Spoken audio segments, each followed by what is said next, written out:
Welcome back, fellow milk drinkers, to yet another Monday Milk Review. My name is Jacob, and today we're going to be looking at the Starbucks Mocha. Very technically, I think this is actually like a Frappucino Mocha or something like that.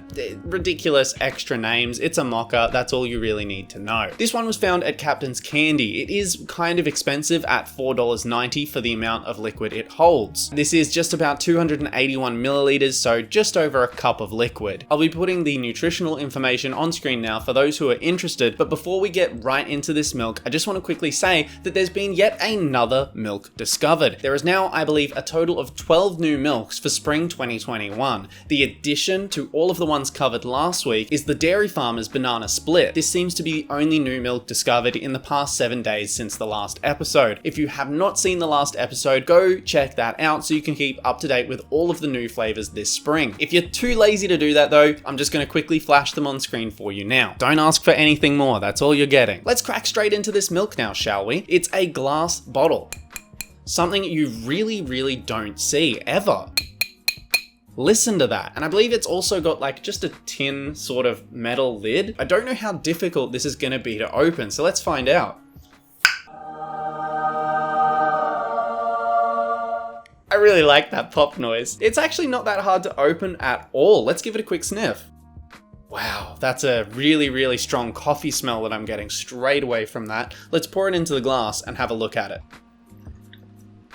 So upon judgment, I'm just going to say that this is looking pretty thin in terms of what you usually see in flavored milks. Of course, this is a iced mocha style drink, so we should expect a majority water base, but with a decent amount of milk content. Looking at the top, I can see there's actually quite a bit of cream separation, which is never really good to see. I don't like to see that. However, it doesn't mean that there's anything wrong with the drink. I gotta say though, of my first impressions, this glass bottle is really nice. I quite like to see this glass. I'm probably gonna remove all of the stickers and keep it actually. Maybe I'll put like a little flower in it or something. I don't know yet.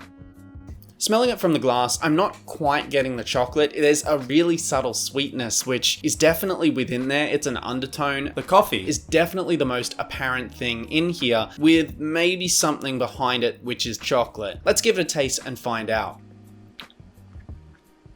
Wow, that's pretty disappointing. I think I could probably liken this to the Nescafe Mocha that I've had recently, which comes in a small aluminium can, very much like a soft drink, except it's much thinner. I don't think this is bad, because I actually quite liked the Nescafe Mocha, but when I'm sort of drinking a very expensive product out of a glass bottle, it feels like a very prestigious experience. But in terms of the quality it delivers, I'm quite underwhelmed. We've got the cream separation, which I never like to see, and this is definitely well within date. Honestly, I think if you could get this for a few dollars and it was convenient to find, I'd actually recommend this, but because of its rarity and cost, I just don't think I can really recommend it. I'd sort of credit its thinness to be somewhere in the vicinity of what Dairy Farmers usually does, but even with that being said, I do think anyone could enjoy this regardless if they like mochas. Starbucks has a really solid mocha. The only issue is it just fails to stand out amongst the current market. We've got Dare's mochas, we've got the Nescafe mochas. If you want this experience, try the Nescafe. If you want something a little bit more milky, go towards the Dare. But as it stands, I wouldn't recommend a viewer to go out and hunt this one down. If you happen to come across it, why not? Give it a shot. But I don't really think it's worth your time or money. With everything said and considered, I think I'm only going to give this one a 5 out of 10. Whilst it's really nice, it just doesn't stand out. I absolutely see myself finishing this one, but due to its shortcomings, I don't recommend it. But that about wraps us up for this week's episode of the Monday Milk Review. Thank you very much for watching. Please like and subscribe. Are you looking forward to any of the spring 2021 milks? Why don't you drop a comment below on the ones that you're looking forward to the most? I know the Zupa Duper range is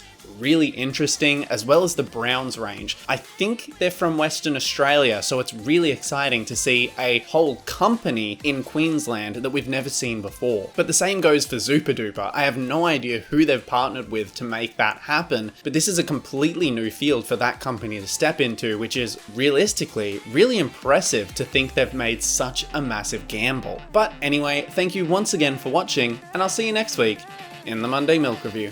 Bye!